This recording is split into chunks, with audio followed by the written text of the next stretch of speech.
ṣe kò bọ́lá jẹ́ ara mi níṣẹ́ wà bíbù àtọ̀dá onímọ̀ tó pọ̀ Fásọmọ láti kún mi àti èwo lọ́ba fi kún rẹ̀ torí pé àkíkóríṣi nínú ayé ṣe ló yẹ ká yan àwọn akíjà ní dání ó yàtọ̀ gan sákídáre ọpẹ́ fọ́lọ́run àkíyàn lọ́yọ̀ ọlọ́run fún wa àṣewà bíbù dàrẹ́ lóore tó bá fi fún wa iná ló fi máa lọ ṣẹ̀rọ mọ́tòkùn bí ní ọjọ́ àtọ̀dá tó bá bẹ́ẹ̀ tóbi àdàmọ́ babalágége. rere yẹn pẹ̀lú nǹkan tí wọ́n sọ jáde láti à ń tọ̀ pé ìwà àwọn ènìyàn yìí jọ ìwà Jésù. ok ẹ jẹ́ ìbéèrè lọ́wọ́ yín àwọn tó àtàkó tó kù ẹ̀ sọ́rú Jésù rí sọ́mọ̀ wá Jésù. Thank you. Ó dàbí kí ènìyàn máa béèrè lọ́wọ́ mi léni wípé pé ìjẹ́ èmi mọ ìwà Prophet Muhammad mi ò ní láti mọ ìwà Prophet Muhammad tí bá ti mọ nǹkan tí Qurani bá sọ. ẹ ṣeun ṣé àwọn ará Antioku wọ́n rí Báíbù rí.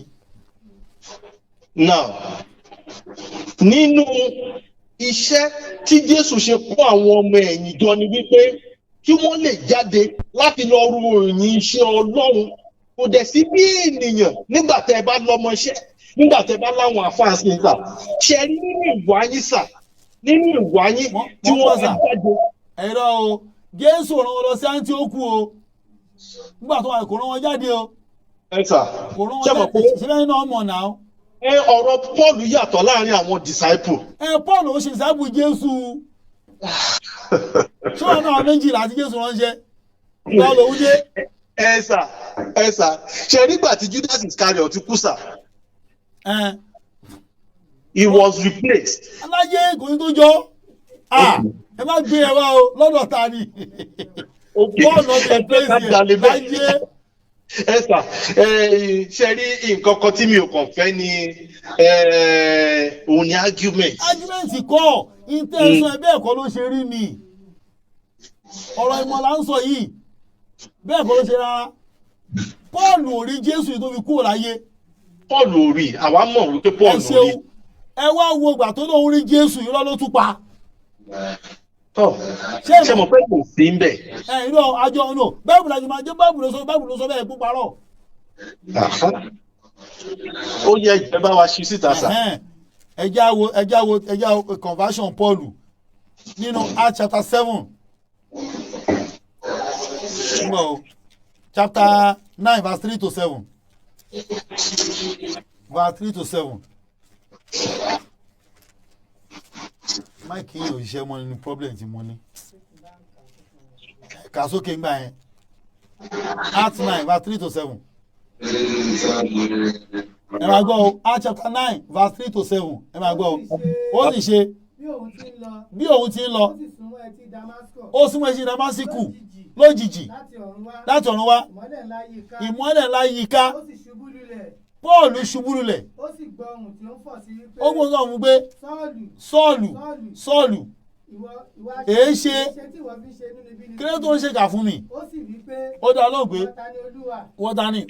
ó sì wí fún un pé èmi Jésù ti Násárẹ́tì. síwájú ti Násárẹ́tì òun ra ní fún ọ ó sì ń wárìrì ẹnu sì yá ó wí pé ẹnu sì yá ó wí pé Olúwa kí wọ́n fẹ́ tèmi kí ó ṣe Olúwa sì fún un pé dìde kí o lọ sí ìlú náà èmi yóò sọ fún ohun tí ìwọ yóò ṣe. àwọn ọkùnrin tí ó ń wà. ẹ̀sà ẹnu ò sì bá 7 yìí o. àwọn tí wọ́n bá rìn àjò. hello. dúró. ń gbọ́ yín sà. àwọn tó ń bá rin àràjò nípa 7 wọ́n dúró wọ́n dákẹ́ jẹ́jẹ́ wọ́n ń gbọ́ ohùn náà ṣùgbọ́n wọn kò rí ẹnìkan. ẹ̀sà ìbéèrè mẹ́bẹ̀ẹ́ ni pé ohun ta ló ń gbọ́ àwọn èèyàn náà jọ gbọ́. ó dà ẹ ṣeun gan ni sà. verse 7. ẹ ṣeun gan ni sà. mi ò mọ irú ẹ̀bùn tọ́lọ́run fún yín tí Ọlọ́run fún yín nínú ìrìn àjò yìí ṣe rí àwọn kan wà tí a fún lẹ́mìí ìríran àwọn kan wà tí wọ́n lè sùn kí wọ́n lálàá ẹ̀bùn ni Okay. àwọn kan wà nínú àdúrà Ọlọ́run fún wọn lágbára ìyanu. Okay. Now ẹ̀sà bí ènìyàn bá wá sí ọ̀dọ̀ yín sà Okay. bóyá ó níṣòro kan Okay. níbi tí ẹ̀dẹ̀ ti ń ṣe àdúrà bí Ọlọ́run bá kọ sí yín bẹ̀ ṣẹ́ni tó jókòó sí yẹn máa ń gbọ́rọ̀ yẹn. ṣe àgbẹ̀ ní ti máa kọ́ ọ́lẹ̀ dádì ẹ kọ́kọ́ wá ń sàmì ẹjọ́ yes sir ẹ máa gbọ́ kò jọra wọn tí mo bá kọ́ ọ́lẹ̀ pé máa gbọ́ máa túmọ̀ ọ̀rọ̀ yẹn. èmi ò lè mọ̀ gbígbà àbí ò gbọ́ etí lè máa dùn. ẹ̀sà níbi tẹ́ ti ń ṣe àdúgbò máa sùn bí lè ṣe ń sùn yìí. no dádì ẹ gbọ́ mi àbá ìgbọ́ mi ò mọ bí Ọlọ́run ṣe ń bá yín sọ̀rọ̀ o. Okay. ṣùgbọ́n nínú dìlítù táwa ní inú ọgbọ́n tí àwa gbọ́ bí Ọlọ́run bá ń bá ènìyàn sọ̀rọ̀ bó bá ń bá yín sọ̀rọ̀ nípa ìṣòro èèyàn kan to be honest and to be literal ẹnìyẹn ò ní gbọ́ ẹ̀yin Ọlọ́run bá sọ̀rọ̀. Wọ́n ní mo sọ Ọlọ́run kọ́ ló ń sọ Jésù ló ń bá sọ̀rọ̀ Ọlọ́run kọ́ o. ẹ̀sà èmi sọ̀rọ̀ Ọlọ́run sìn. Jésù làwọn ń sọ ọ̀sọ̀ Jésù là ń sọ. Now let me tell you Jésù something. ló bá Sọ́ọ̀lù sọ̀rọ̀ kò ń ṣe Ọlọ́run. Ẹ̀sà ẹ jẹ́ kí tẹ́ bá pé ẹ rò wípé ìyẹn ni a fẹ́ fi dé ẹ jẹ́ kí n tún wá ṣàlàyé ọ̀rọ̀ kan sọ. irọ́ bẹ́ẹ̀ kọ́ ẹ̀gbọ́n tí mo ń sọ ìbéèrè kan mo béèrè ń bẹ̀ yẹn. ní verse 7 ó ní àwọn ọkùnrin wọ́n dúró kẹ́kẹ́ pamọ́ wọn ní ẹnu wọ́n ń gbọ́ ohùn náà ẹjọ́ kí la nídìí pé Ọlọ́run bá sọ wọn ọ̀gbọ́n bí wọ́n ti kọ́lẹ̀ àkọọ́lẹ̀ là ń kà wọ́n gbọ́. Ẹ̀sà let's be frank with ourselves. wọ́n gbọ́. Bọ̀ Bíbélì sọ wípé wọn ò rí nǹkan kan kó wọn gbọ́ nǹkan kan. irọ́ wọ́n gbọ́ bá tún kà bí wọ́n gbọ́n tún wí. àwọn ọkùnrin tó bá rí àjò dúró. ẹ máa gbọ́ o wọ́n dákẹ́ jẹ́jẹ́. wọ́n gbọ́ ohùn Jésù náà ṣùgbọ́n wọn ò rí Jésù. Ẹ̀sà ṣe rí ìbéèrè tí mo béèrè lẹ́ẹ̀kan mo wí pé for the fact wípé wọ́n testify wípé wọ́n gbọ́ wípé wọ́n rí ènìyàn ẹ̀mí ni Ọlọ́run. mi ò jiyàn sẹ́ wọ́n ṣàgbọ́. ṣé ẹ̀dẹ̀ rí nígbà tí Jésù ti kú ẹran ara lásán ni nígbà táwa ń wò ó ṣe rí nígbà tí ènìyàn bá ti di ẹ̀mí kì í ṣara wá ń bímọ. èmi ò bá ń jiyàn wọ́n ṣàgbọ́n tẹ̀mí ń sọ. ṣé àwọn wá expect wípé kí wọ́n wá rí Jésù yẹn o àbí kí wọ́n rí ibi tó wù yẹn ti jáde o. wọ́n sọ pé wọ́n rí Jésù o wọ́n rí o. wọ́n gbọ́ ohùn Jésù. ó tán. ṣé wọ́n gbọ́. so kí wá ní irọ́ tí wọ́n pa mọ́. ẹ̀gbọ́n tí mo sọ mẹ́ka kọ́jọ gbọ́ yé ṣé wọ́n gbọ́. mo ń gbọ́ níta. ṣebí wọ́n gbọ́. bẹ́ẹ̀ ni sà. bí a lọ nìyẹn náà bá a lọ 22 verse 6 to 9. 22 verse 6 to 9 ta ló ń jẹ́ àyíṣe lábẹ́ ń bẹ̀ yẹn mo gbọ́ kẹ́rin kan sọ ẹ̀rọ. àfi tẹ́ bá ń gbóhùn Ọlọ́run nìkan èmi àti Ọlọ́run lájọ wà ní o. ọ̀kẹ́ náà kò sí wàhálà ó yá verse 6 to 9 ẹ máa gbọ́ bí Sọ́ọ̀lù ṣe ń lọ kí ló ṣẹlẹ̀ náà ó tún Dámásíkù lójijì ó ṣubú ilẹ̀ mo sì gbọ́ nǹkan tí ó ń fọ̀ wípé. ó gbọ́ tó sọ pé Sọ́ọ̀lù èṣe tí wọ́n ṣe nínú kí ni. wọ́n àti ṣe kà fún mi continue. òun sì wí pé. ó sọ pé ìwọ ta ni Olúwa. ó sì wí fún un pé. ó dá lóhùn pé èmi Jésù ni. ẹni tí wọ́n ṣe nínú kí ni. bẹ́ẹ̀ ni. àwọn tí ó wà pẹ̀lú. ẹ máa gbọ́ àwọn tó wà pẹ̀lú mi rí ìmọ́lẹ̀ náà ní tòótọ́ wọ́n rí ìmọ́lẹ̀ ní tòótọ́ ṣùgbọ́n wọn kò gbóhùn ẹni tí ń bá mi sọ̀rọ̀. Professor Mesa ní verse 9 àwọn tó wà pẹ̀lú mi rí ìmọ́lẹ̀ ní tòótọ́ wọn ò gbóhùn ẹni tí ń bá mi sọ̀rọ̀. ọgbọ́n àbọ̀ ọgbóhùn.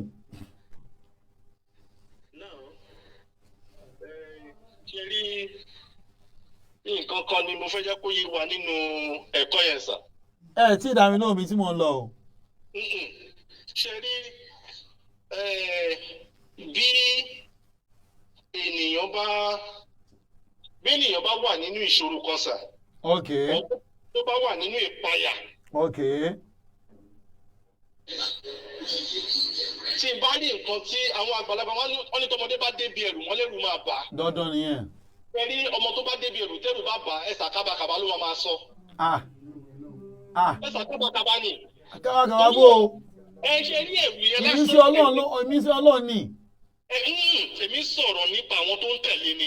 ẹ̀yin lẹ sọ̀rọ̀ pọ́lọ̀ ọlọ́run ní báíbù. ẹ rí as at the time tí Paul ń lọ they were like hire killers. Okay. According to your own interpretation. According to nǹkan tí Bíbélì sọ. Bíbélì ò sọ bẹ́ẹ̀ o. Bíbélì ò sọ bẹ́ẹ̀ interpretation ti nìyẹn o. Bíbélì ò sọ bẹ́ẹ̀ o. Who was the custodians of the persecutions of the disciples? The main custodians. According to biblical story, Paul ni. Ẹ̀sà ìdẹ̀ tún ní Bíbélì ò tún sọ bẹ́ẹ̀. Ẹgbọ́n tí mo sọ ìtẹ́gbẹ́ ṣe present ẹ̀ ní sẹ́ẹ̀ ṣe pé níbí yìí sìn ẹ máa gbọ́ níbí yìí sìn ìtafẹ́ ló ń bẹ̀ ni pé ẹ̀yin jẹ́ kó yá pé Paul represent Júdásì lẹ́yìn igi wọn á nírọ́ ni Paul wá fúnra rẹ̀ láti wá da nǹkan rú ni irun sìn nígbà ní ẹ̀mẹ́gbẹ̀ pé Acts of Apostles was written by Luke ló kọ o Paul kọ́ ló kọ Luke ni o. Yes. And àkáǹtì méjèèjì Acts of Apostles náà ló kọ méjèèjì ilẹ̀ ẹnìkan ló kọ méjèèjì ọjà o èèyàn mi ẹ má bínú jàre pé àyà òkè wọ́n ti gbé padà ẹ má bínú pa àyà hello sir. mo rí pé ẹ jálẹ̀ kan. èyí náà mi ò gbọdọ̀ já o. now mi tí wọ́n lọ ni pé ẹ rí i pé Acts of Apostles Luke ló kọ. now Luke yìí rèé ṣọmọlẹ́yìn Jésù ni Luke. irọ́ sà. now Luke ò rí Jésù rí physician ni Luke doctor ni fún Paul wọ́n jọ dé láti Róòmù ni àmì ìjòmọ́ Jésù rí rárá wọn ò rí rí ẹjọ́ bẹ́ẹ̀ bí ń sà kẹ́ni kẹlẹ́ lálàá pé ẹ rí bàbá tó rí bàbá yín lójú oorun ẹ wá sọ fún dáàdì yìí kí dáàdì máa bí ń léèrè. fún àwọn àfáà ilẹ̀ Yorùbá. pé bàbá dáàdì yín ni ẹ̀ ń bá sọ̀rọ̀ so Paul tí wàá rí Jésù rí ìyẹn wá ń sọ pé òun pàdé Jésù lọ́wọ́ Dàmásíkù ẹni tó rí rí adẹ̀fẹ́ gbarú èèyàn báyìí gbọ́. ẹ sà. ẹni kó máa lé díẹ̀. ẹ sà.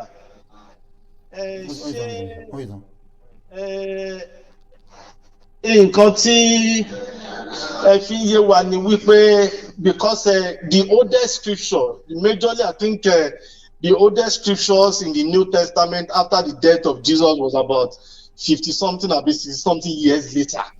I don't know. In the New Testament. Okay. Are we now saying wípé nígbà tí Paul bẹ̀rẹ̀ iṣẹ́ ọmọ wọn ni àbí kò gbọ́ ẹni tí wọ́n ń pè ní Jésù rí àbí kò mọ̀ nípa ikú Jésù? Ẹ ṣeun. Kò mọ̀ ń pa ikú Jésù rárá. Kò dẹ̀ gbọ́ Jésù rí. Kò gbọ́ Jésù rí. Ìgbà tó ṣe ti Róòmù dé pa Jerúsálẹ́mù ó wá dá àwọn ọgbọ́n kan nígbà tó lórí Jésù ó dá àwọn ọgbọ́n kan ó fẹ́ tó ń pè málábà mọ́ra tó láwọn tó kù sá fún ni o wọ́n ní láyé ìwọ tó ń pa wá wá lórí Jésù àgbà ẹgbọ́ málábà ló wá mú lọ sọ́dọ̀ àwọn àpọ́stólì pé ń tó ń pa wá yìí sílẹ̀ lóhun dára wa ẹ jẹ́ gbà á. Wọ́n gbà láti bẹ̀rẹ̀ gbogbo ń sá fún. Náà wọ́n máa ẹ̀gbọ́n tí mò ń sọ aláwọn tó kù sá fún sẹ́ Bánábà náà fúnra ara ẹ̀ ọmọlẹ́yìn Jésù kọ́ kò sínú àwọn 12 distant ọmọlẹ́yìn tún lòun òun kò tún ní Jésù. ẹ mọ̀ wípé kì í ṣe àwọn 12 yẹn nìkan lọ́mọ ẹ̀ ní Jésù. wọ́n ní sẹ́ni tó fi ibi tó tún wá rújú sílẹ̀ wọ́n ní Jésù yọ 70 àbí 72. wọ́n ní yọ 72 àbí 70. tó wọ 72. Bible kan ní 72 Bible kan ní 70. pé Jésù wọ 72. wọ́n ní Jésù yan ọmọlẹ́yìn míì wọ́n jẹ́ 72 àbí 70. ẹ jẹ́ kí n ṣàlàyé bó ṣe rí sà. ok. ṣe rí ẹ jẹ́ ká fi Ìgbòho ká fi ṣe example. ok. ṣé mọ̀ wípé tá bá fẹ́ sọ wípé àwọn wo lọmọlẹ́yìn Ìgbòho sì tá bá fẹ́ nọ́mbà wọn a lè sọ wípé òkè ọmọlẹ́yìn Ìgbòho is over 1 million. bá a tiẹ̀ ní rẹ́kọ̀dù fún náà anyway. ní rẹ́kọ̀dù fèmí kàn fi ṣe example ni sà. ok. ok they are about 1 million. ok. tí wọ́n ń tẹ̀lé torí pé ó já kíkanjú ọkùnrin. ok. ṣe nígbà tí wàhálà bá dé sà ẹ rí wípé tó bá dé ipa kan tó bá wò wẹ̀yìn wípé àwa mélòó lọmọ ẹ̀yìn Ìgbòho ẹ lè má rí ju 50. for example nígbà tí wọ́n lọ bá Ìgbòho nínú ilé wọ́n bá fẹ́ sọ wípé àwọn olọmọ lẹ́yìn Ìgbòho nílé yìí sọ fún yín pé wọn ò ju 7 lọ. ìrìn àjò yẹn ṣe rí nìyẹn. now n tẹ́ máa sọ ni pé ó yẹ pé àwọn 2 yẹn ló close mọ́ jù. ṣe rí nínú àwọn 12 yẹn àwọn 3 kan tún close mọ́. John àti Peter àti James.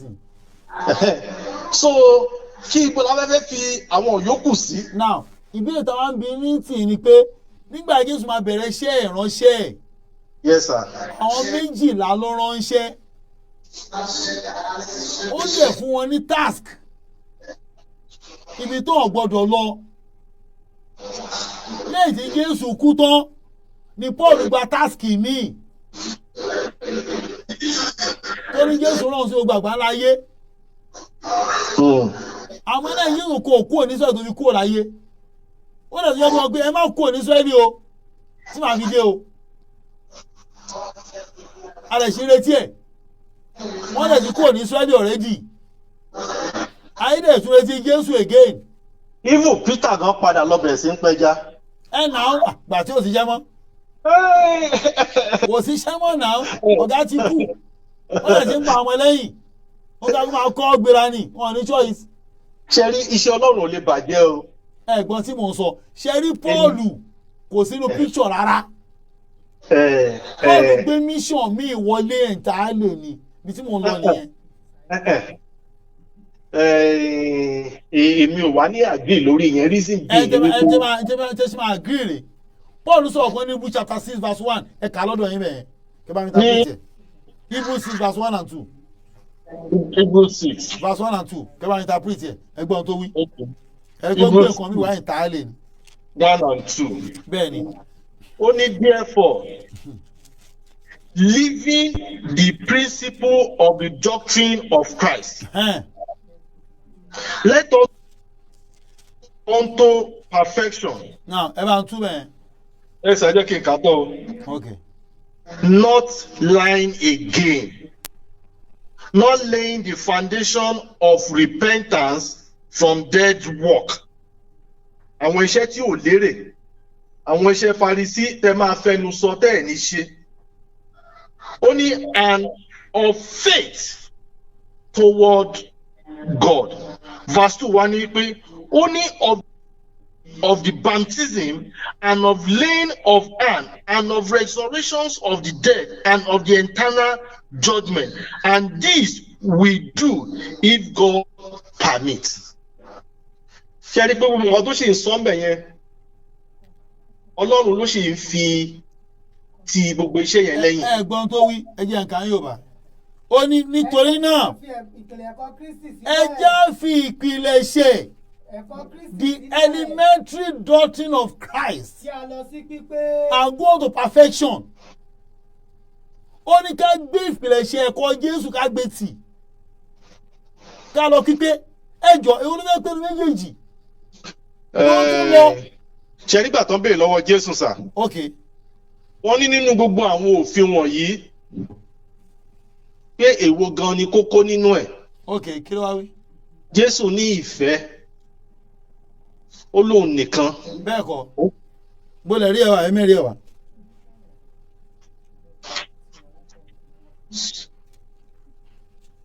Just a minute sir. ok ẹ̀yin obìnrin pa pé lálẹ́ yìí o iṣẹ́ wà ní o. Sir. pé ibi tá a wá kọ́ nìyẹn bọ̀ tẹ̀ ara tá a wá ṣe náà nìyẹn. Ẹ jọ̀ọ́ kó má bínú sí wa o. no wàhálà.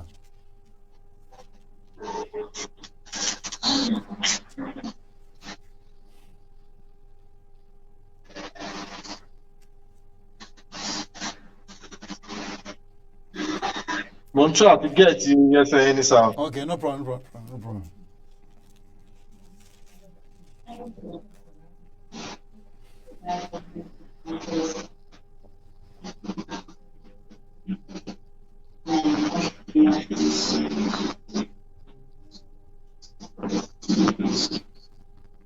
bí a tẹ̀ máa wá sí kémi sáré ka tèmi gbà yẹn. Ok, ẹ bá mi kà sà. no tèmi lè má ka o tí ń kọ́ o tèmi lè má ka o. Ok sà. ka tiẹ̀ fẹ́ ka tèmi ni o. nínú Mark chapter 12 verse 28 to 30 ọ̀kan nínú àwọn akọ̀wé tọ̀ ọ́ wá nígbà tí ó sì gbọ́ bí wọ́n ti bi wọn léèrè ọ̀rọ̀ ó sì wòye wípé ó dá a lóhùn rere ó bi Jésù pé èwo ni èkíní nínú gbogbo òfin verse 29 kí ó dáhùn fún pé èkíní gbogbo òfin ni gbọ́ Ísírẹ́lì Olúwa Ọlọ́run wa Olúwa kan ni verse 30 kí ìwọ tó fi gbogbo àyà rẹ àti gbogbo ọkàn rẹ àti gbogbo òye rẹ tí gbogbo agbára ìfẹ́ Olúwa Ọlọ́run rẹ èyí sì òfin kìíní èkejì sì dàbí rẹ̀ fẹ́ ọmọlàkejì rẹ gẹ́gẹ́ bí ara rẹ kò sí òfin mìíràn tí ó tóbi ju wọ̀nyí lọ. kò yóò summarize 200 yẹn ju ìfẹ́ ó wá mẹ́yọ kan dání tó jẹ́ important tó jẹ́ tọ́lọ́hún gbọ́dọ̀ kan ṣe ló wà. ilé ẹ̀tọ́ alẹ́ yọ kan mo fẹ́ mọ̀ tó sọ nífẹ̀ẹ́. Ẹ ṣàṣẹ́rí ẹsẹ̀ méjèèjì dáadáa sà. Ìfẹ́ ni méjèèjì ń sọ̀rọ̀ lé lórí. ìfẹ́ kọ́ ẹ jẹ́ ìtúnkà ìfẹ́ kọ́ jẹ́ ó dá lóhùn wípé èkínú gbogbo òfin ni gbọ́ Ísírẹ́lì Olúwa Ọlọ́run rẹ Olúwa kan ṣoṣo ni kò ṣe mẹ́ta lọ́kan. Jésù ò lè ń ṣolúwa lákàùntì ìtaka yìí. Ẹ ṣe ìfẹ́ ló fi ní pé ká ní sí Ọlọ́run. irọ́ là ń gbọ́dọ̀ nífẹ̀ẹ́ Ọlọ́run dandan nìyẹn àní choice. Ọ̀pọ̀lọpọ̀ àwọn èèyàn wà tó nífẹ̀ẹ́ Ọlọ́run. Ẹ̀wọ̀n ń ṣẹ̀ ní àwọn kèfèrí làwọn èèyàn wọ àwọn ọmọ Ọlọ́run nìyẹn. Àwọn èèyàn wà tó nífẹ̀ẹ́ Ọlọ́run. ẹ̀gbọ́n tí mo sọ òfin Ọlọ́run ni pé ká nífẹ̀ẹ́ Ọlọ́run bára máa nífẹ̀ẹ́ Ọlọ́run ni pé ká nífẹ̀ẹ́ táwọn tọ́lọ́run dá ṣáà àmọ́ náà fẹ́ nífẹ̀ẹ́ ni. àwọn làwọn nífẹ̀ẹ́ náà bá a gbọ́dọ̀ pọ́ Ọlọ́run ní méjì mẹ́ta ẹyọ kan ṣo ni ká gbogbo àyà wa gbogbo ẹ̀mí wa gbogbo ìyá fẹ́ Ọlọ́run ẹ bá fẹ́ Ọlọ́run kò ní ìgbà fọmọlà kejì ẹ̀ ẹ bá fẹ́ Ọlọ́run kò ní ìwà kọ̀rọ̀ tí ò dáa kó wọn kó máa ṣe dáadáa. 31 yẹn sà. Ó ní and the second is like namely. ó dàbí rẹ̀ ẹ̀ náà. Ó dàbí àkọ́kọ́ yẹn. ẹ̀ náà. He said, thou shalt love thy neighbor as thyself. Bẹ́ẹ̀ni. Ẹ sà, ẹ wá bá mi interpret bí sà. Only there is none other commandment greater than this. Which one is this? Ẹ̀nà méjèèjì ni ìwọ̀n yìí, ó di méjì ni ìwọ̀n yìí ni. Torí pé ìfẹ́ náà ni méjèèjì tó ń sọ ní dájú. Orí tí tó máa lò bẹ̀ yẹn, ẹ wo, ẹ pé THESE ni. Bẹ́ẹ̀ni, which is kò lè jẹ́ THIS.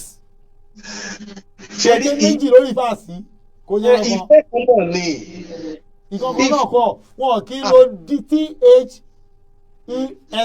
fún nǹkan ẹyọ kan. Ẹ sà, ẹ jẹ́ kí n béèrè lọ́wọ́ yín sà.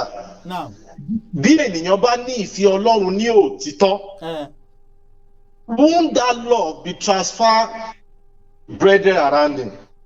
Ẹ̀gbọ́n tí mò ń sọ èmi ò bá yín jiyàn sẹ́ ẹ̀ ní tèmi bá yín sọ ni pé méjì ni ṣé gbogbo òfin Ọlọ́run 201 ànira fún Mósè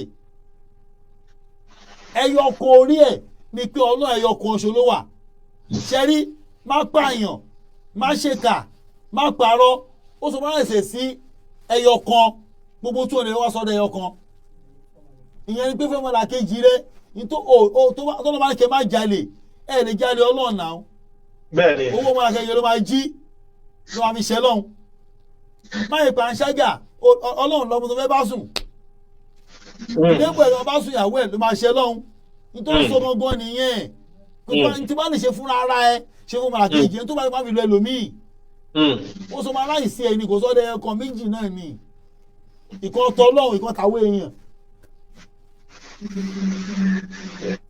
wọ́n gbé tàwa ti wá nífẹ̀ẹ́ Ọlọ́run yẹn ìfẹ́ yẹn la máa transpire la fi rún ìkejì mọ́. ìfẹ́ ṣe ẹ̀sà if we are looking at it literally ìfẹ́ nìfẹ́ ń jẹ́ o. mi ò jiyàn sẹ́ ẹ̀gbọ́n tí mo sọ ṣe pé ká nífẹ̀ẹ́ mẹ́ta lọ́kan Ọlọ́run bàbá Ọlọ́run ọmọ Ọlọ́run mímọ́ àwọn kan nìyẹn mẹ́ta lọ́kan nìyẹn bọ́ eléyìí ẹyọ kan ṣo lórí fàásì pé Ọlọ́run kan ṣoṣo yẹn o tí òkè mẹ́ta lọ́kan yẹn o òun lẹ gbọ́dọ̀ fẹ́ ẹ gbọ́dọ̀ fẹ́ mẹ́ta lọ́kan ìtumọ̀ tó sọ ọgbọ́n nìyẹn. ẹ sà ẹ jẹ́ kí n tún ṣàlàyé àárín yẹn fún yín sà. ṣe rí nípa ti mẹ́ta lọ́kan yẹn sà. biblical proof náà. ṣe rí nínú ìrìn àjò religion nínú ìrìn àjò religion or religiosity ṣe rí ọ̀pọ̀lọpọ̀ àwọn ènìyàn ni wọ́n mú oríṣiríṣi nǹkan wọlé. ṣe rí kò sí Ọlọ́run méjì ẹyọ kan ṣoṣo ni Ọlọ́run. kò dẹ̀ sẹ́ni tó lè sọ ṣe rí Bíbélì sọ wípé ó láwọn èèyàn mi ṣègbé torí pé wọn kò ní ìmọ̀. ṣe rí ọ̀pọ̀lọpọ̀ èèyàn lénìí wọ́n bá wá sí church fóònù wọ́n máa gbé dání wá. ọ̀pọ̀lọpọ̀ torí nǹkan tí àwọn àlùfáà míì fẹ́ jẹ torí òye tí wọ́n fẹ́ jẹ́ kó yé àwọn ènìyàn òye tí àwọn Farisí yẹn náà tí wọ́n yí lóríṣiríṣi tí wọ́n fi ń darí àwọn ènìyàn ìwà yẹn náà ló sì wà lọ́wọ́ wọn. ni ò jẹ́ kí ọ̀pọ̀lọpọ̀ èèyàn kan jókòó ti ọ̀rọ̀ Ọlọ́run láti kà láti ní òye. wọ́n bọ̀ sàkẹ́ tó lọ gẹ́ tó da 3-1 nù ẹ bá mi interpret Matthew 28:19 ó ní nítorí náà ẹ lọ kí ẹ máa kó orílẹ̀-èdè gbogbo kí ẹ sì máa baptise wọn ní orúkọ bàbá àti ní ti ọmọ àti ní ti ẹ̀mí mímọ́ kí ni ìtumọ̀ ẹ̀. Thank you very much. ṣe rí nípa ti ẹ̀mí mímọ́ tí wọ́n sọ nínú ẹ̀sà. bàbá ọmọ ẹ̀mí mímọ́. òun náà ni mò ń sọ Ọlọ́run ni bàbá.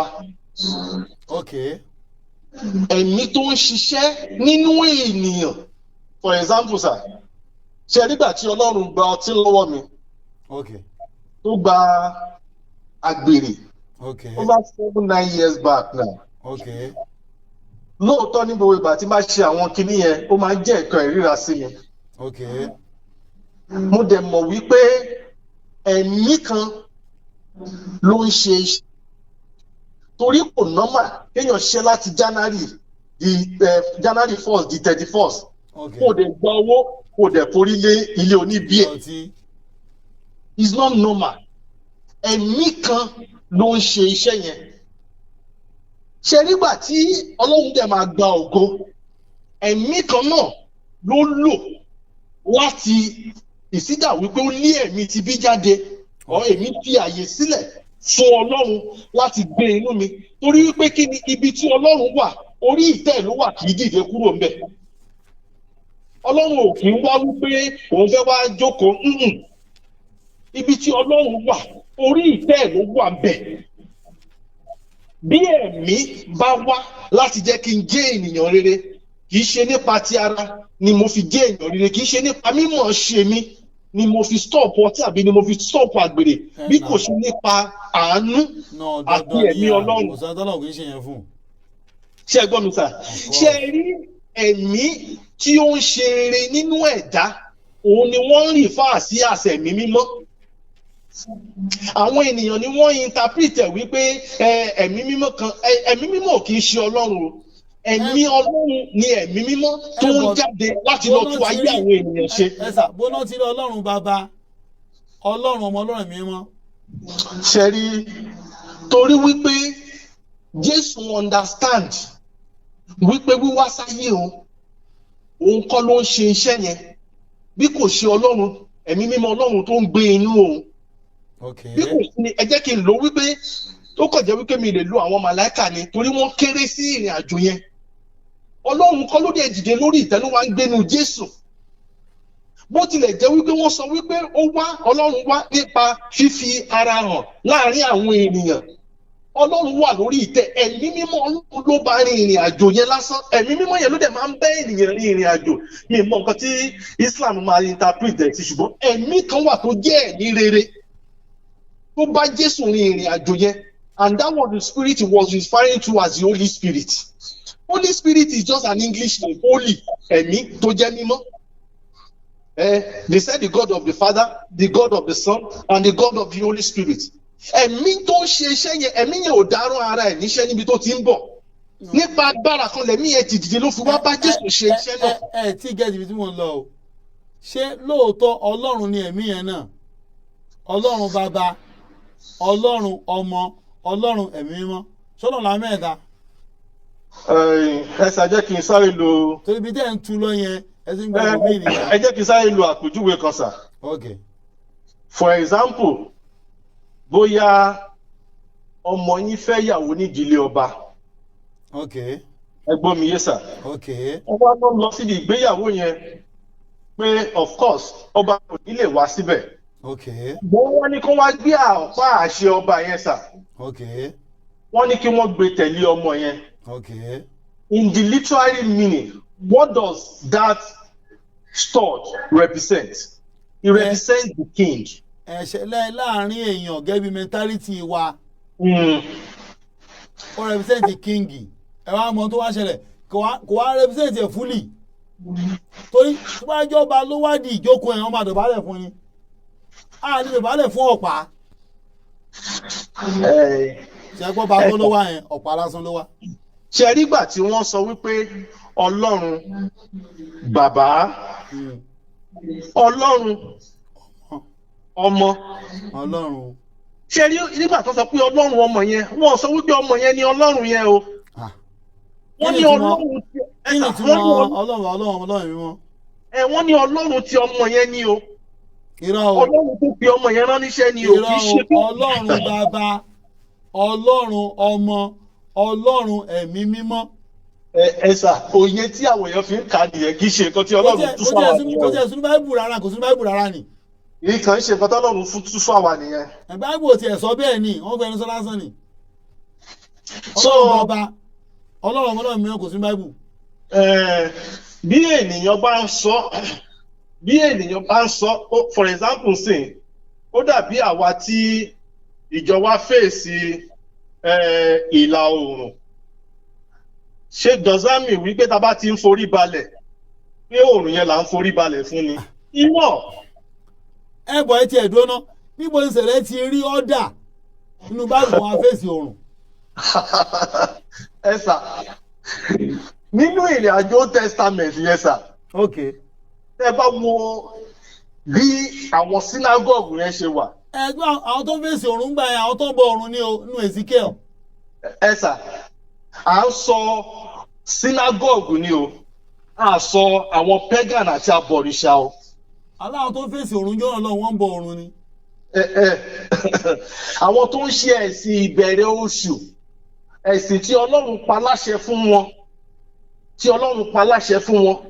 If you look at the structure of those buildings from the history, those buildings naturally they are facing the east. And it's not that maybe they are worshiping the sun. Kò sí nǹkan tó ń jẹ́ bẹ́ẹ̀.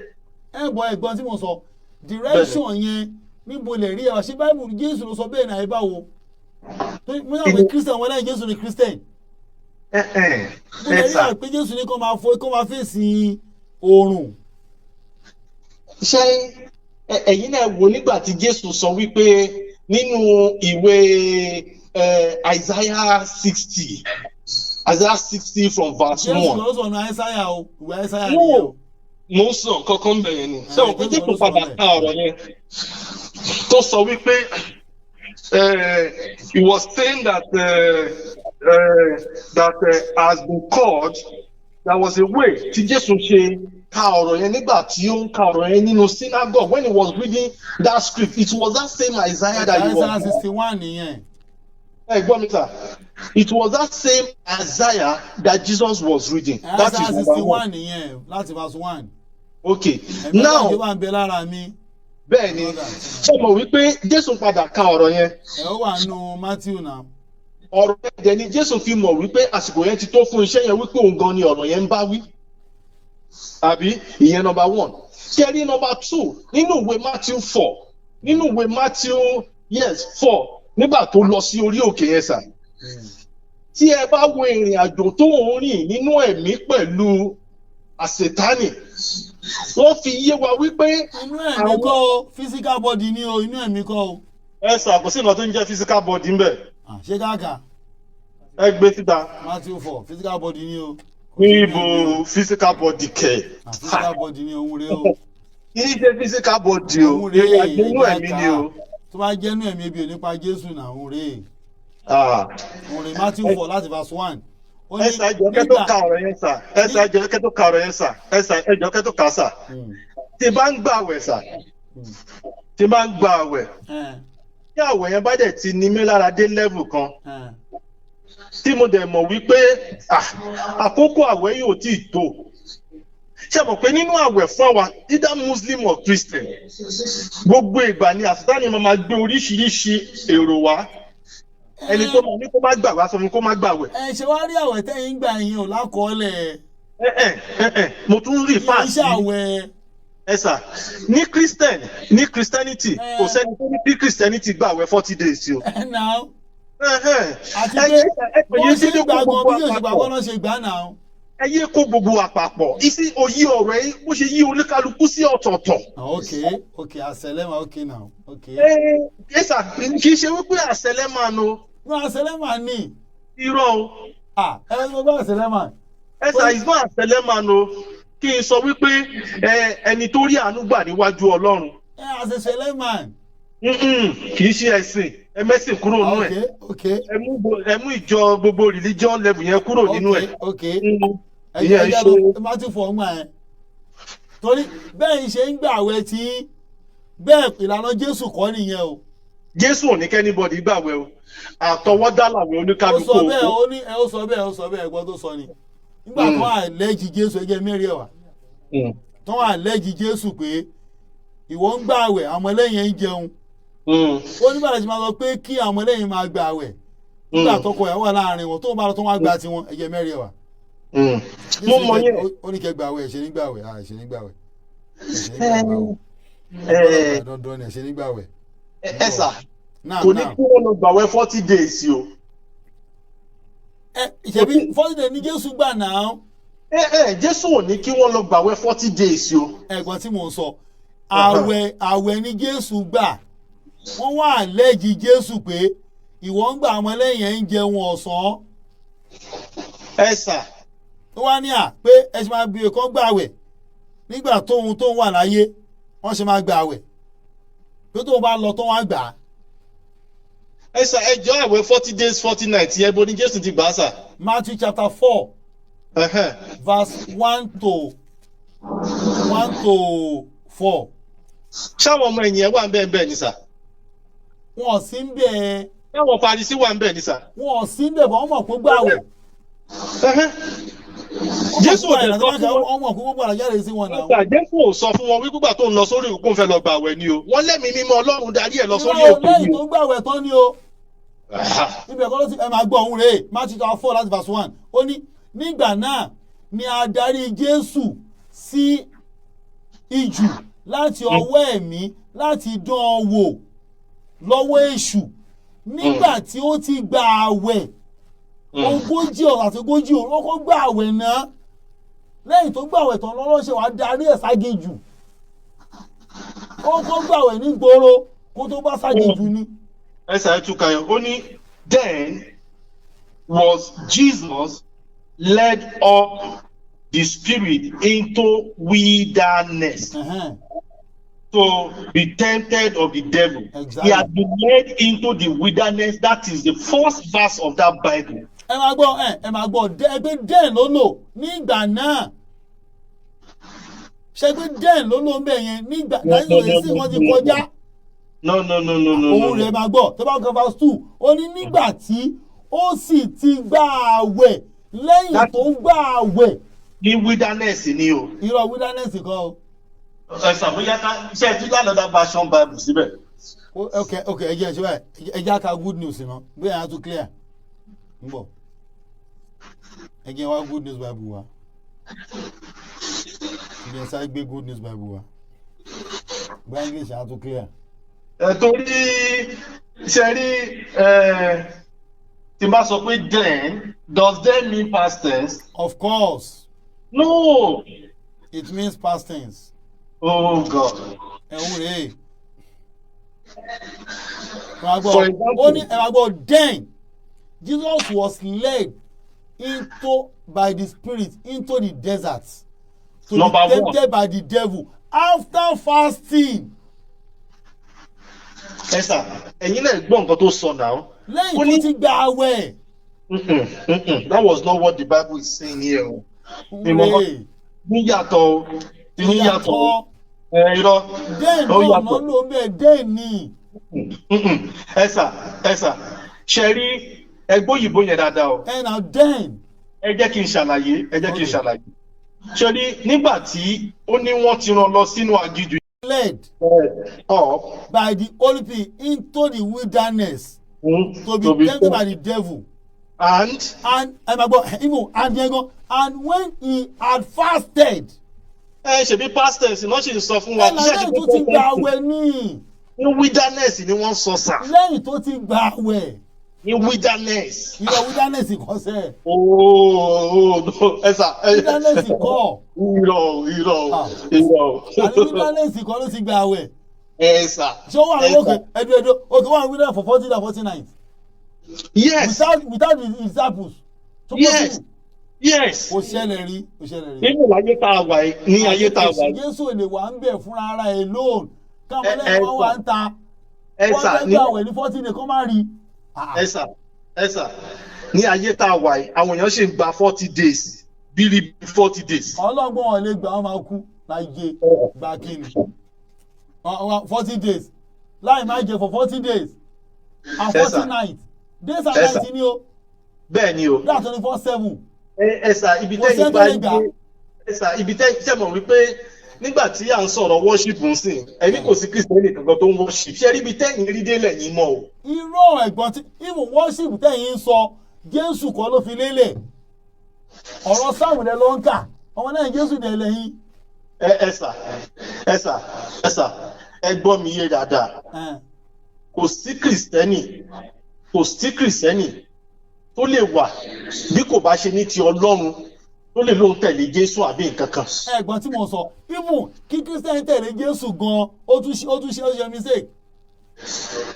Torí Jésù sọ fúnra ara ẹ̀ nínú Matthew 10 verse 5 to 7 ó ní ìgbà tó máa rán ọmọ ọlọ́run méjìlá jáde ó fún wọn ní òfin ẹni Kristẹni kì í tẹ̀lé o òun fẹ́ kàwé nílẹ̀ kan o ẹgbẹ́ tó wé o ní Matthew chapter 10 5 to 7 ó ní àwọn méjìlá àwọn ẹni Jésù rán lọ ó sì fi àṣẹ fún wọn pé ẹ má ṣe lọ sí ọ̀nà àwọn kèfèrí ẹ má wọ ìlú ara Samaria verse 6 ó ní ṣùgbọ́n ẹ kú tó àwọn àgùntàn iléeṣẹ́ tó sọnù lọ Jésù rán wọn sáyé rárá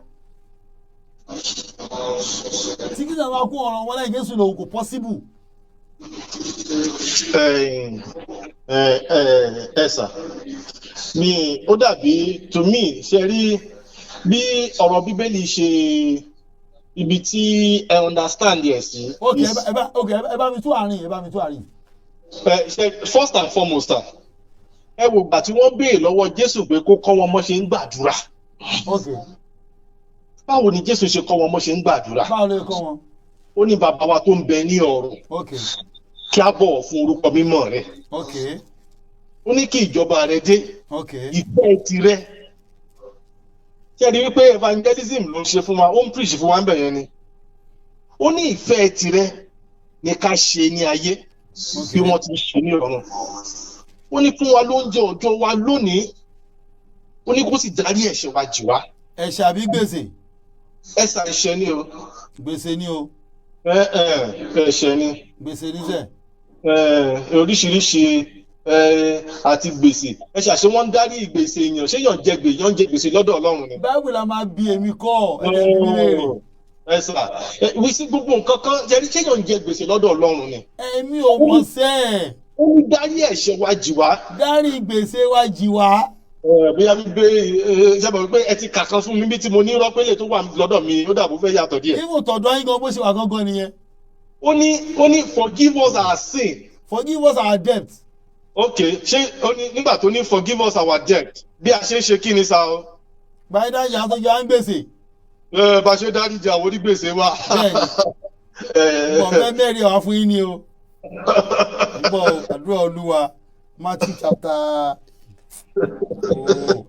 Matthew chapter 13 ni now. Fẹ́ẹ̀sì wọ̀nyí ni o. Matthew 6, okay, Matthew 6 yàrá. That's verse 5.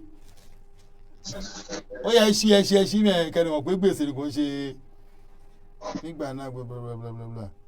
Ẹ bá ń ṣí Luke chapter 11 verse 2 to 4. No. Bí káàdì mi bá tán ẹjọ́ ẹ̀yìn ọ̀dà mi gẹ́ra káàdì ni o. Táìmù jẹ́ ti lọ bí wọ́n sọ ní jẹ́ mẹ́jọ torí tí wọ́n aláwà yìí. Kò sí wàhálà. Àwọn sọ ní jẹ́ mẹ́jọ ni. Kò sí wàhálà. Kò sí wàhálà. Bọ̀dẹ̀ ṣe jẹ́ ṣìṣàlẹ̀ wo 6 yẹ kí ẹ tó lọ sa. A máa wo. Torí ó ní mo ní 1 minute ni. Ok, ẹ máa wọlé, máa pín padà, ká lè fi yanjú ẹ̀.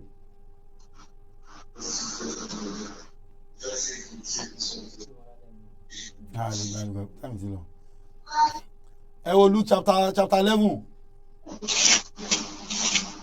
láti verse 2 to 4. Ẹjẹ́ yẹ́mi ká Yorùbá ok ó ti lọ ẹjẹ́ nǹkan padà àdéhùn ni wọ́n ti try gbọ́dọ̀ gbọ́n padà nù gbọ́dọ̀ gbọ́n. Àgbàkùnmọ́ lálẹ́ yìí ẹ bá fó sákàǹsì tó lọ lọ́wọ́.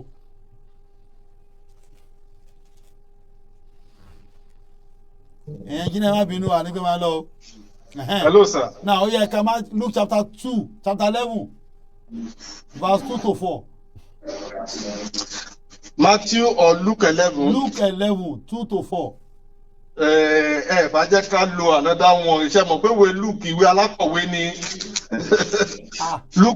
Luke 11 4. Verse 2 to 4. Ó ní when you pray say our Father which are in heaven hallowed be thy name, thy kingdom come, thy will be done on earth. Give us day by day our daily bread. Yes, sir. Pẹ̀lú ògo Ọlọ́run, and forgive us our sins, for we also forgive everyone that is indebted to us. Only and verse 4, only and forgive us our sin. Dárí ẹ̀ṣẹ̀ wa jì wá. Oh yeah. For we also forgive everyone that is indebted to us. And not into temptation. Dárí ẹ̀ṣẹ̀ wa jì ọba ṣe ń dárí àwọn tó jẹ wá ní gbèsè. Ẹ sà, ó ní kí Ọlọ́run kó dárí ẹ̀ṣẹ̀ tiwa jì wá. Báwo ṣe dárí ẹ̀ṣẹ̀ tó jẹ wá ní gbèsè? Ẹ jẹ́ ká dúró lórí ìdáríjì ẹ̀ṣẹ̀ Ọlọ́run bí Ọlọ́run ṣe ń kó àwọn ènìyàn wípé kí wọ́n gba àdúrà. Okay, between me and you, does the sin and the deadness, does it correlate? Does it correlate? Ìyẹn mi sẹ́ mo ṣe mú yín lọ bẹ̀ yẹn. Ṣé rí tó bá yẹ pé a lọ sí Matthew sí ẹ rí wípé ṣe rí gbèsè ó dàbí if I will put it this way wípé ó dẹ̀ ṣẹ̀ mí o ẹ̀ṣẹ̀ tó ṣẹ̀ mí ni wípé ẹ̀ṣẹ̀ ẹ̀ dẹ̀ ó deserve apology ó dàbí ẹni wípé èèyàn gba nǹkan lọ́wọ́ èèyàn kí wà tẹniyẹ tó wà ní ìrẹ́pọ̀ ok ìyá mi lówó e ó dẹ̀ ti yá mi ká tó wà ní ìrẹ́pọ̀ mo rò pé tọ́ mi láti fún ẹ lówó yẹn padà that is a bargaining understanding. ṣe pé èèyàn jẹ̀yàn lówó nìyẹn dárí gbèsè wa jì wá nìyẹn ẹ̀sà ẹ̀rọ tó ń gbèsè bọ̀ dárí ẹ̀ṣẹ̀ wa jì wá báyìí dájú onígbèsè wa kò jọra wọn náà.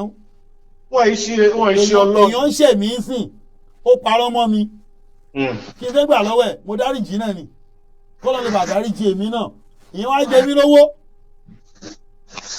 ṣe rí nǹkan tí mo kàn fẹ́ fà yọ ọ́ Jésù fúnra rẹ̀ Jésù even bọ̀ nínú Al-Quran Ọlọ́run may mention àwọn prophet kan ó dẹ̀ sọ prophet Yísá sínú ọ̀rọ̀ yẹn ní àwọn téèyàn lè fi gbàdúrà àbírọ́ ni mo pàṣà so kí ló wá sọ nínú prophet Yísá.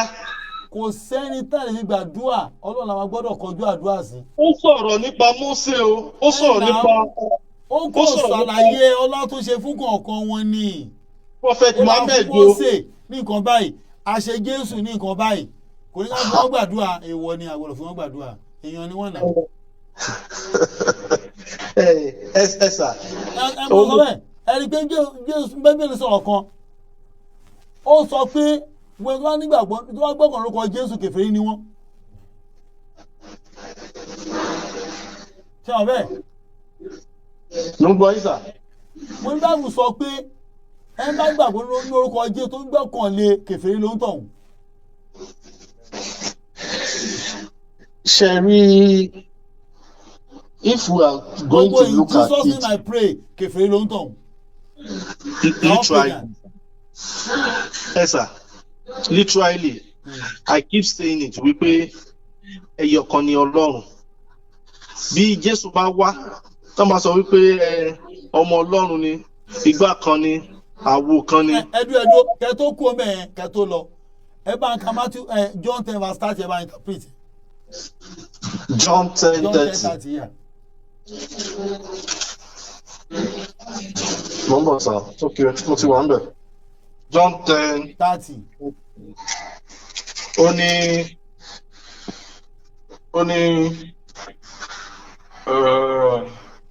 I am the Father and one. I'm a Father and one. Kí ni ìtumọ̀ ẹ̀? Ó máa dà fún yín sà. Ẹ wọ̀n kí mo sọ̀rọ̀ kan lẹ́ẹ̀kan. Okay. Wípé bí ènìyàn bá ṣe eré láyé tí ó bá ń sin Ọlọ́run téèyàn bá fi Ọlọ́run mú lórí gbà. Okay. Ṣé ní ìrìn àjò Jésù sà? Okay. Jésù kọ́ ẹran ara àwa kan wo Jésù pé ẹran ara ni. Òun lè ṣe máa ń gbé Ọlọ́run bàbá Ọlọ́run ọmọ kì í ṣe wípé wọ́n sọ wípé Jésù yẹn gan ni Ọlọ́run. Ọlọ́run tó ń bá rin ìrìn àjò yẹn òun ni Ọlọ́run tí ọmọ yìí tá à ń sọ yìí. Ọlọ́run ọmọ yìí tí à ń sọ yìí. Ẹ̀gbọ́n tó sọ ó ní I and my father are one. Kí ni ìtumọ̀? Ẹ sà, okay, for example say torí bí tí mo ti lè ṣàlàyé nìyẹn tí n bá sọ wípé bí Olúwa ti ṣe bí Ọlọ́run ti ṣe òfin ẹ̀ sílẹ̀ lílé tí mo dẹ̀ ń rìn nínú ìrìn àjò yẹn kì í ṣe wípé I'm God but I am in line with what God has assigned me to do. Hey, yes, sir. He said he's in line, is in accordance, is in accordance with what God.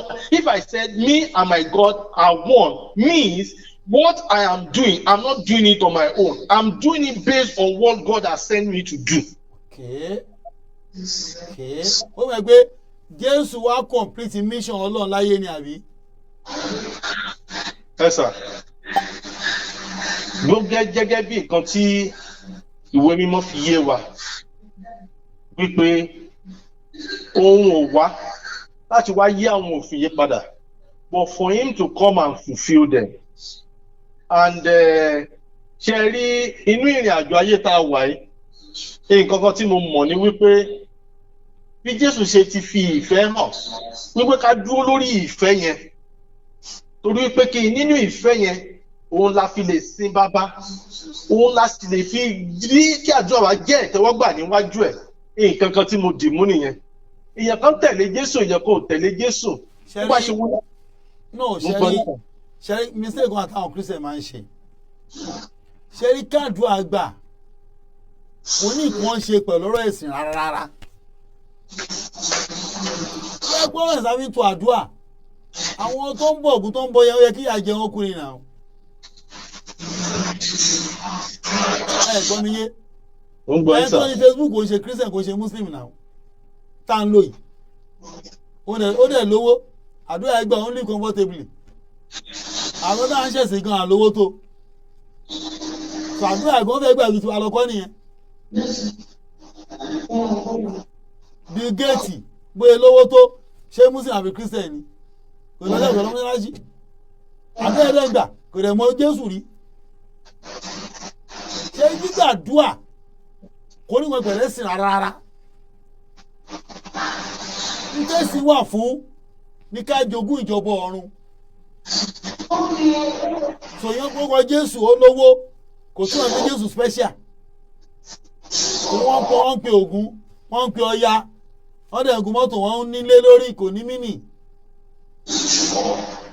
Ló fi jẹ́ pé Ọlọ́run tó dá wa ọba ṣe fún everybody ni. Tọ́lọ́run ló dá wa. Ìmọ̀ tó dẹ̀ fi mú ẹnìkan ọ̀kan wa là ń tọ̀. Ó wá fi sí pé ẹni tó bá ń ṣe nǹkan báyìí o ó fi lànà lẹ̀ yóò rọrùn wọ̀. Ẹni tó bá kọ̀ nǹkan báyìí o yóò wọ̀ náà. Ẹ jẹ́ kí béèrè kan sà kó tó di pé ká fòpin sí i torí nǹkan tó ń ṣe mí káyìí fìdí. Ìjẹ́ nígbàgbọ́ nínú àdúrà sà. Of course. Ìjẹ́ ẹ̀dẹ̀ nígbàgbọ́ wípé kò sí nǹkan tàdúrà ò lè ṣe. Kò ní tàdúrà ò lè ṣe bọ́n tí ò ní ṣe ló pọ̀.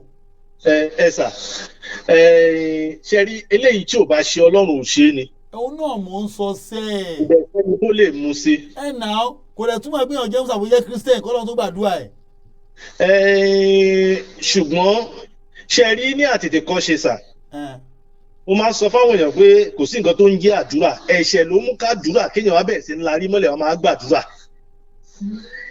Látètè kan ṣe tó bá yẹ pé àwa fẹ́ fi àwọn ìrìn àjò Ádámù àti Éfà a bá fẹ́ fi ṣe, kò sí nǹkan tó ń jẹ́ àdúrà. Bí ènìyàn bá ti ṣe ìfẹ́ Ọlọ́run kékeré nìyókù. Bí ènìyàn bá ti ṣe ìfẹ́ Ọlọ́run kékeré nìyókù. Ẹ̀jọ̀ ṣáwọn tó ń bọ̀ ṣàwọn ṣèfẹ́ Ọlọ́run ni. Sà ẹ mọ̀ wípé ilé ayé tá a wà yìí bó tilẹ̀ jẹ́ wípé Ọlọ́run jọba lórí ayé, àwọn kan wà tí wọ́n sì ń fi ẹ̀mí òkùnkùn tí wọ́n sì fi ń rin ìrìn àjò wọn wọ́n dẹ̀ sì ń rí gbà. Àwọn ẹlẹ́ni òkun ẹ̀gbọ́n ta ló dá wọn? Ọlọ́run náà ni. Ó sọ ní ìwé mímọ́ ó lóun dá gbogbo wọn fún ara òun. Sọ kí wàá ní kí ló ń sọ? Nǹkan tí mo sọ fún yín ni wípé òun nìkan lọ́ba tó lè bùkún ènìyàn tí ò ní fi làálàá sí. Mi ò jiyàn èmi ò jiyàn gbogbo tẹ̀ ẹ́ èèyàn lè máa bọ ifá kó lówó kó ní bùkún kó dẹ̀ máa rí gbà. Bí àbùjọ ní ṣe ń ṣiṣẹ́ tiẹ̀ bẹ́ẹ̀ náà làwọn màláìka ń ṣiṣẹ́ tí wọn. Ká forúkọ Jésù gbàdúrà kò túmọ̀ sí pé kádùá gbà àbí kádùá má gbà. Ṣe rí nǹkan tá à ń sọ ń sìn ni wípé àwọn èèyàn ti forúkọ Jésù gbàdúrà tí wọ́n ríre tí wọ́n ń fẹ́ tí wọ́n rí gbà. Àwọn kan ò dẹ̀ tí ẹ̀ rí nǹkan dàárọ̀ yìí. Àwọn kan ò dẹ̀ rí nǹkan kan gbà. Àwọn kan dẹ̀ wà lẹ́ni tí ẹ pé bọ́n ṣe ń sùn ní mọ́ṣáláṣí ló ń jí ní ṣọ́ọ̀ṣì lọ́n ṣe ń jí gbogbo ẹ̀ tí ò dẹ̀ sí nǹkan kan. Bìkọ́ ṣe rí ìsìlámù ìjọsìn wa kò bẹ́ẹ̀sì lórí gbígbàdúà bí tí mò ń lọ ọgọ́ nìyẹn. Kéèyàn kírun kò sọ́dọ̀ lówó, kó má kírun kò sọ́dọ̀ lòṣì. Ìrun kíkí yẹn ó wà fún ìjọsìn ní níwájú Ọlọ́run tó máa fi rọrùn wọ̀. Ó mọ́ náà lẹ́yọ kan ìjọsìn ní kó máa fi rọrùn wọ̀. Kó yan zàká, kó gbààwẹ̀ Ramadan, kó lọ ájì ìjọsìn ní fọ́lọ́run tó máa fi rí ọ̀run wọ̀ kò sọ́dọ̀ lówó lórí ẹ̀. àìsàn abẹ Ọlọ́run lọ́tọ̀ ni irunṣẹ́ Ọlọ́run ni ẹ tẹ́ bá sì mi tán ẹbẹ̀ mi ìyá kan náà búwọ́ ìyá kan náà stein ìwọ láwọn máa sọ̀rọ̀ lọ́wọ́ wà gbòòrò lọ́wọ́ sí sọdọ́ ọ̀nà ká ṣàdúà Ọlọ́run ẹni ìdìbò náà sẹ́yìn lákàn Ọlọ́run pé máa dá yín lóhùn kò ní í ṣe pẹ̀lú ọ̀rọ̀ ẹ̀sìn rárá ìjọsìn ọ̀tọ̀ àdúrà gbígbà ọ̀tọ̀ ṣe rí bìlíìfù mi ni wípé mo máa ń sọ fáwọn èèyàn níjọ tí mo ti ń jọ́sìn wípé sísìn Ọlọ́run má sọ wípé torí pé owó tó ń fẹ́ àbí torí pé ìyàwó tó ń fẹ́ àbí torí pé ọmọ tó ń fẹ́ ló ṣe wá sí Ọlọ́run sísìn Ọlọ́run. ẹ bọ sísìn Ọlọ́run kírísítẹ́nì gan-an lákọọ́lẹ̀ ni mò ń sọ lọ́dọ̀ Jésù. gbàgbé àwọn babalágége kaná àṣesílẹ̀ Ádámù tàná akúrí ní ó gbàgbé yẹn o kò sí inú onímọ̀ tòní tí ó ṣàǹfààní mímọ́ bàbá Ádámù.